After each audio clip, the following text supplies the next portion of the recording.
feeling anger can feel really scary. And so when it bubbles up, you sort of push it down and you're like, I'm not angry, everything's fine. And that can be just as detrimental. In fact, we talk a lot about the correlations between emotional patterns and disease patterns. And anger is one of the ones that has actually been tracked in Western medicine to have a correlate directly with cancer.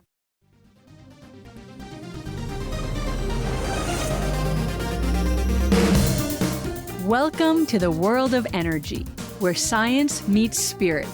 Ancient wisdom merges with cutting-edge knowledge, and the possibilities for a healthier, happier you are endless.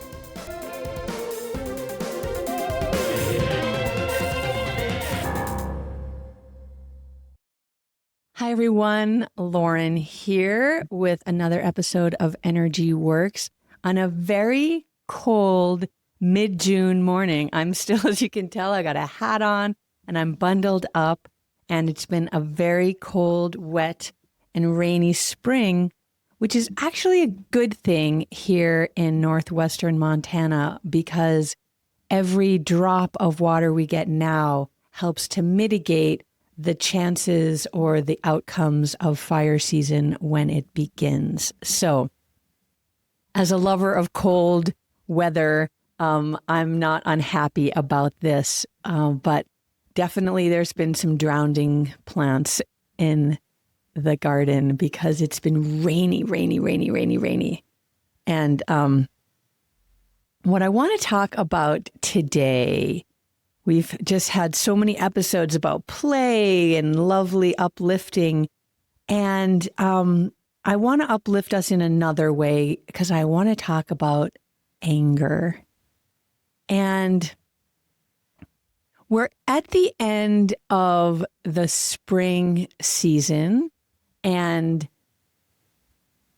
the element of spring has anger as its out of balance emotion and bringing it into balance with assertive action.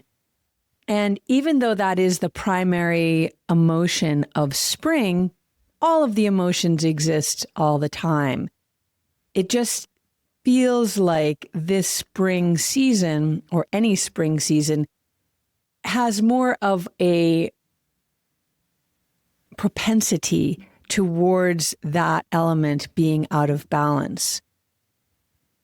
But I've done some traveling recently, and what I've noticed is, despite that it is spring and anger can be one of those charged emotions, it feels even more charged and more widespread. I have talked to so many people and you've seen all the memes.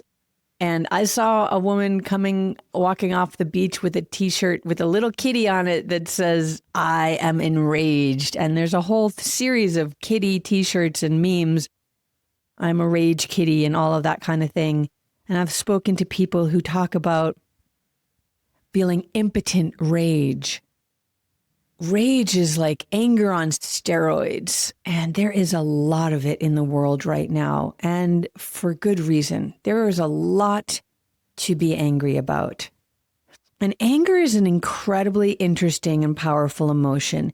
It's one that people are often afraid of to feel, to experience, and don't have a lot of understanding about what those energies can mean and how they can point you towards injustice in life. That is actually the reason, or one of the reasons, for the energy of anger to emerge in your body, is pointing you to injustice, unfairness, imbalance.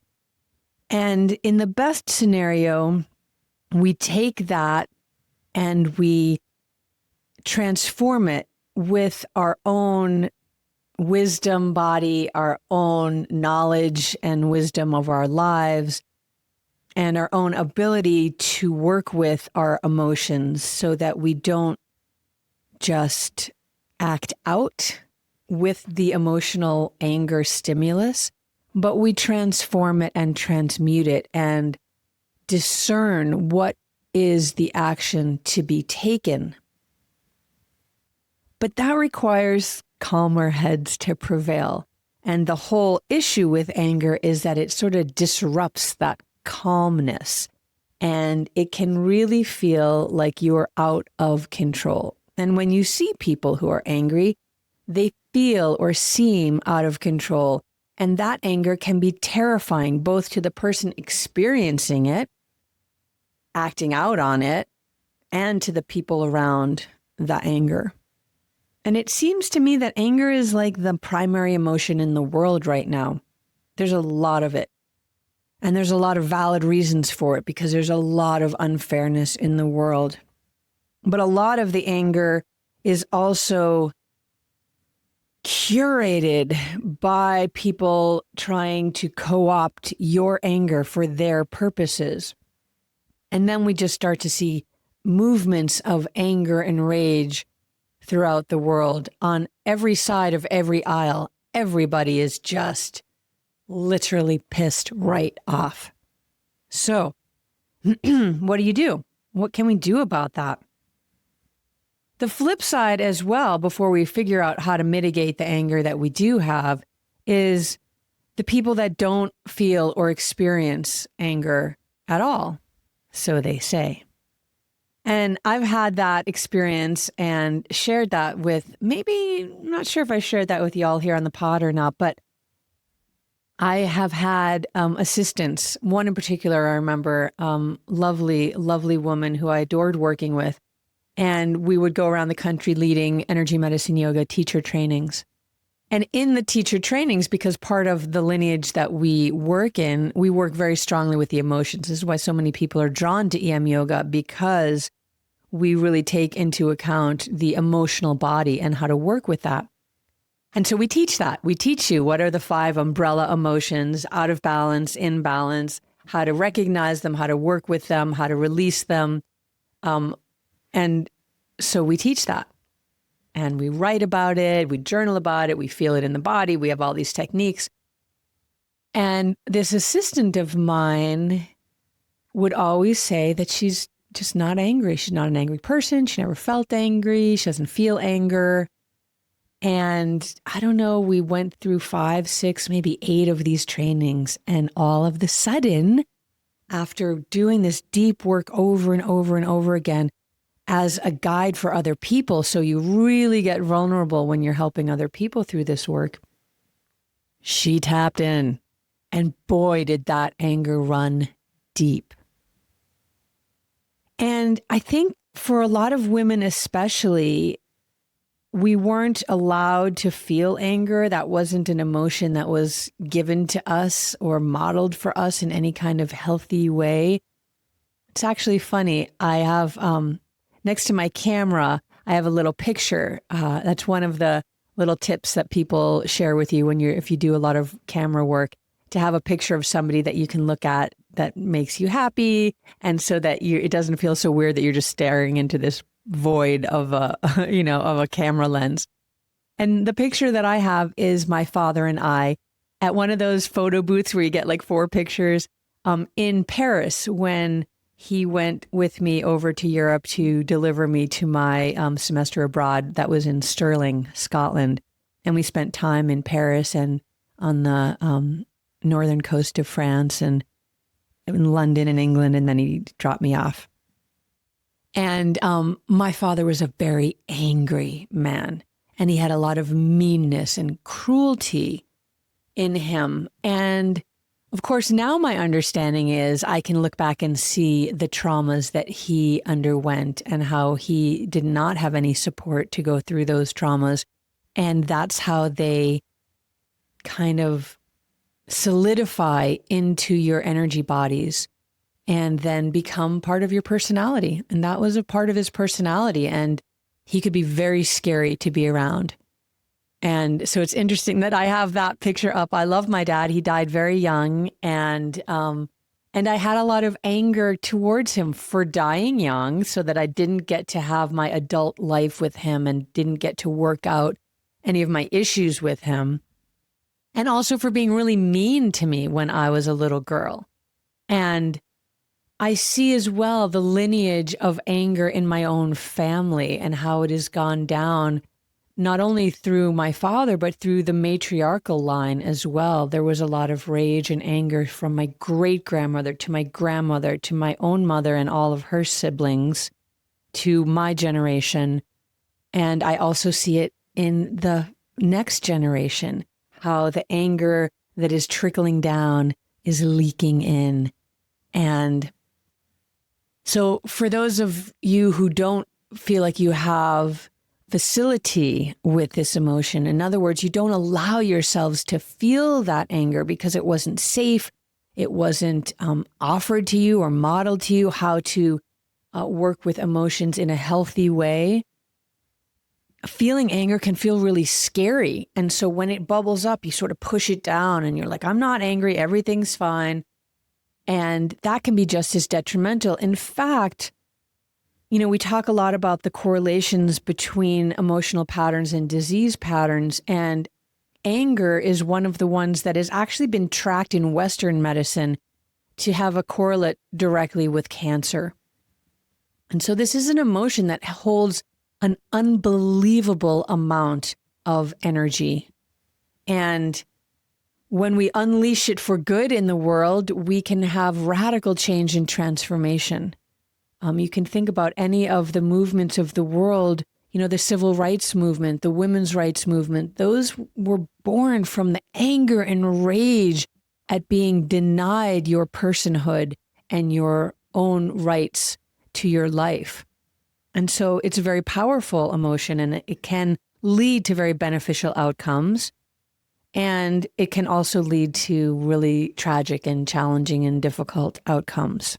And so how do we start to learn how to listen to it and not be overwhelmed by it? And it's interesting because I've shared this before. I'm a wood element primary, and that's my main emotion, is that anger, assertive action, and that trying always to bring that into balance. And I've done so much work around so many things that I feel like, okay, yeah, I've got that. I understand it. I really deeply understand anger. And then it swipes me sideways and I feel like, wow, I've never even had any idea what anger is. And I can see how much I've tried to kind of burnish the edges of it and be really clear with understanding it and feeling it and then transforming it. And still, it can be a hidden force within me that takes over without my awareness even or knowledge. And that means it comes out in sideways ways that are not good or healthy for me. Excuse me. And that's the word, excuse me, for me or the people that might be in my sphere when it does come out. And so having to resolve issues that have come up by your behavior can also be challenging and can also create another layer of anger, maybe at yourself, maybe at the circumstances that caused you to feel angry. And then you can feel all kinds of other emotions around it, shame and guilt and all of the things, because maybe you felt like your anger was misplaced. What I also find too is, and this might be a gender dynamic, and I wonder if you feel and see this in your own lives and world as well, that men don't get blamed for their anger. And it's okay for men to be angry, and they don't get called out for it. And I see that over and over again. And I see it a lot in, in media as well. And I don't just mean, the Bro Boys podcast or the news or any of that kind of stuff, but just in, I just recently watched 2 different shows. One was a movie, and the protagonist was a man who was a total asshole. Not sure I'm allowed to swear on this podcast, but I just did. And it was sort of one of those, like, What Women Want, that movie. But I forget the name of this one. He hits his head and he wakes up and the world is all run by women. All the Supreme Court justices are like all of it, a little bit of a spin off the Barbie thing.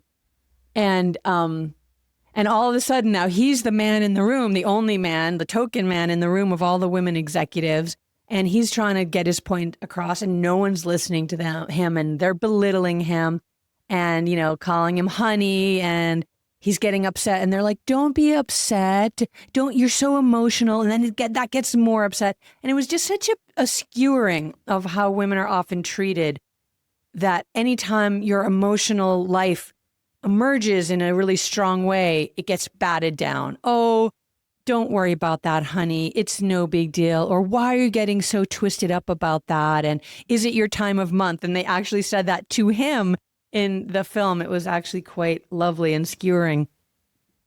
And then the flip side of that, there was another movie or TV series, limited series by Tina Fey called The Four Seasons, which is based on Alan Alda's movie. And it's fabulous. I absolutely love it. I love Tina Fey. The writing is so sharp and smart. And her husband in the movie, in the series, is very kind and loving. He's like this really, almost a little bit of that Alan Alda, that the man that's really has that developed feminine side and, that kind of thing. But he's got some things have gone on that have made him really angry, but he keeps saying, I'm not angry. But it just becomes this running joke because he's enraged while he's saying, and one scene he just screams like, I'm not angry. And it's just so funny. And then he finally realizes that he really is angry and he's been denying it. And because of that, his behavior just goes sideways and he just interrupts everything. He kicks a turkey across the lawn like it's just crazy. And so he was denying his anger and it comes out. You cannot deny really any of the emotions, but anger is the one that will really squirt out the edges if you don't pay attention to it. And so there's a lot of ways to start to work with it. You can begin to just, if you have a meditation practice, to just sit and feel. And, there's a whole lot of work out in the world right now about somatic this, somatic that. I actually just wrote a blog about it because somatic simply means it's in the body. But some of the work that you can do is to feel like, where does anger feel in my body? And there's different locations that you can sense it. Sometimes it's in the gut. Sometimes it's in the neck, in the throat. Like, were you not able to say something and you had to clamp it down and then it gets stuck in the throat and then it gets pushed down into that high heart chakra. And so you can start to feel it in the body and then start to release it. And in many ways, like there's the whole kind of old school punching pillows or throwing glasses at the wall, which are all really wonderful ways to release the anger in a way that is not hurtful to anybody else or to yourself. You might need support to work through your anger, some kind of therapy situation, especially if it really feels like it's hijacking your life. And I want to share with you, since we're on energy works, some energy techniques that are just so wonderful and so powerful for moving the anger out and giving yourself space, time and space to be able to work with and figure out how to take that next step to turn that anger into assertive action. And so maybe like you have that impotent rage, as this woman said to me not that long ago, this impotent rage against, the powers that be in the political world around right now. And she's like, there's nothing I can do to affect those big movements of energy that are just so beyond me, like these power structures that are in place. So she's like, so I'm picking little fights that I can win in my neighborhood or in my community. And I know that well because I do the same thing. Like I used to go to city council meetings and I would fight against the developers, and it just gave me something to constructively work with my anger, to craft.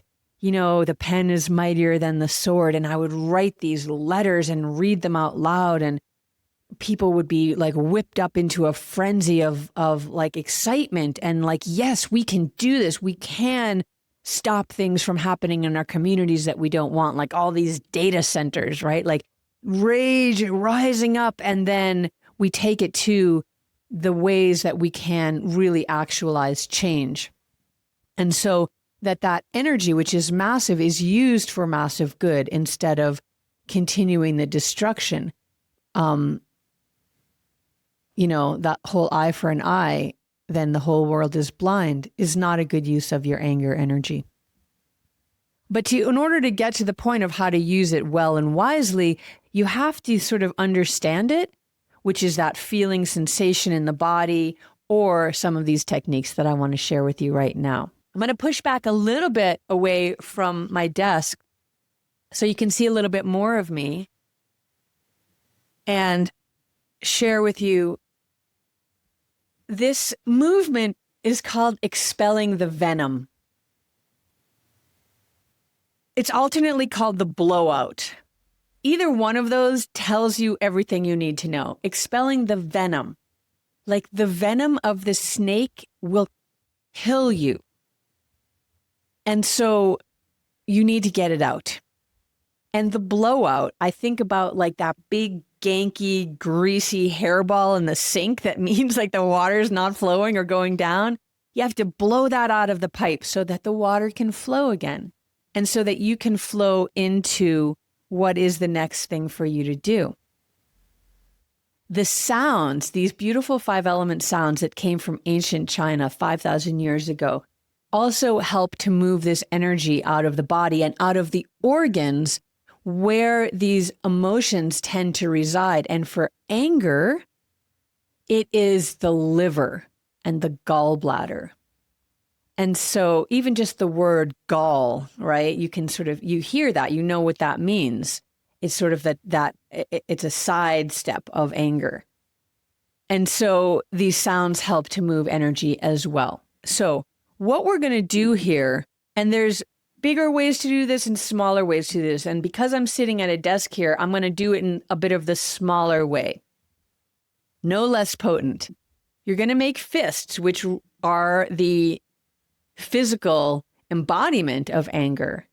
And you're going to throw your fists. I'm going to move my mic a little further away, so I hope you can still hear me. You're going to bring your fists up into the air and then throw them down to the ground and open them up. So it starts as a fist, it slides down and then opens up. And you're literally throwing the energy of that anger. I got to do it higher up. There it is. You're throwing the energy of anger down to the earth to be composted and transformed. And you're doing that with that SH sound. So I'll just show it to you once slow. Now I'm only using the size of the screen because I want you to see that, but really you can throw your arms all the way down. And if you're standing up, you can really the arms can swing up overhead and you can swing them down to the ground. But if you're seated, if you're in a car and somebody just cuts you off in traffic, you can do this a few times in the car and dissipate some of that anger. Maybe keep one hand on the wheel and do one-handed releasing of the anger. So usually we do this about 3 to 4 times, but I want to do it with you all a few more times than that so you can just really feel it. So let's do it together. You're going to inhale, exhale with that SH breath, make fists above your head, throw your hands down to the earth, and then open your hands up at the end of that exhale. And we'll do it a few more times. Shh. Shh. Shh. Shh. Shh. Shh. Shh. Shh. Shh.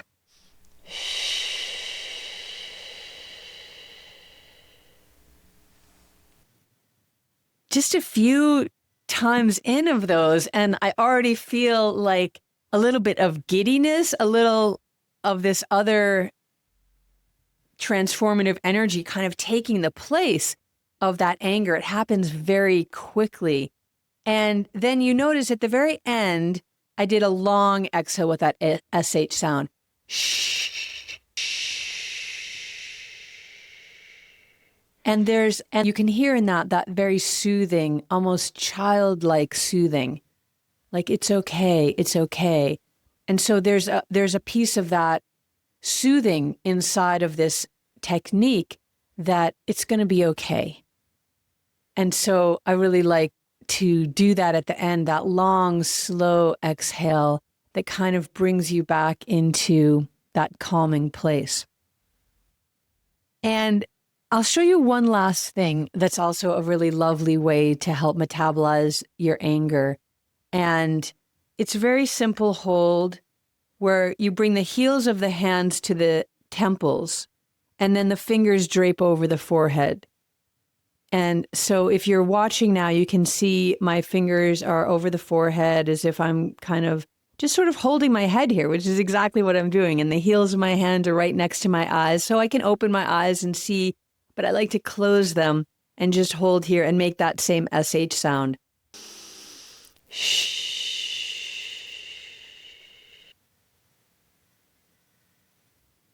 And then shake that off.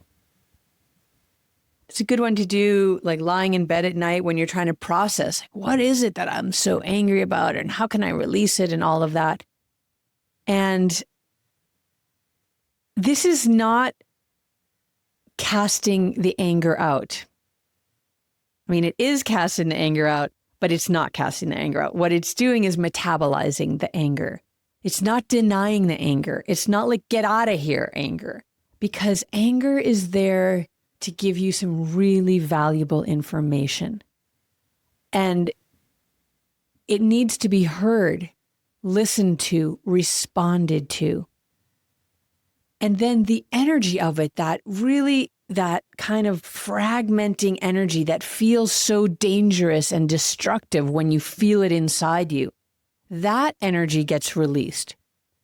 But the piece that you need to still look at that caused the anger in the first place, that then becomes the guiding, the entelechy that you are being led towards resolving. Okay. There's a lot of this in the world right now. There's a lot of rage kitties in the world right now. And when I saw that woman with the I am enraged kitty t-shirt, I just said to her, I was like, I feel you, sister. I am with you. And she gave me this big smile and we had this connection that we both feel this. We both feel this rage at the unbelievable unfairness going on in the world right now. And I like to think that in that smile that we shared, in that shared holding of the rage, that we have the ability to transform that rage, to assert the truths that are self-evident, that all humans are created equal, and that all of us need to have the ability to live a life of safety, grounding, hope, creativity, joy, community, interconnectedness. The gifts that this planet offers are available to all of us. And the rage that we're feeling is that is being denied.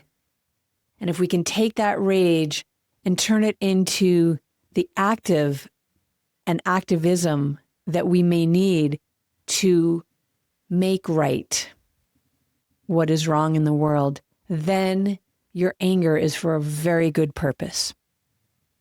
So, thanks for tuning in. I'd love to hear what's going on with you. What are you angry about? And what do you do with your anger? And if you try some of these techniques, do they help you? Do you feel a little more calm, grounded, and centered, and now ready to do the work of transforming the wrongs in the world into rights? Let me know your thoughts. I always love to hear from you.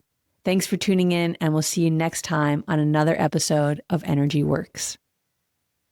Alrighty, Energy fans, that's a wrap on another positively charged episode of Energy Works. Lauren, this is the part where we get to use our energy puns. It's been electrifying, hasn't it, Flame?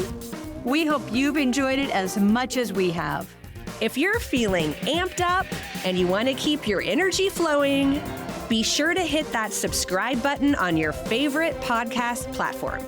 And we'd love to hear from you, so please take a moment to leave us a review. Your feedback helps us continue to deliver content that resonates, so light up our inbox. And spark a conversation with your friends to tell them about us. And we'll see you next time on Energy Works.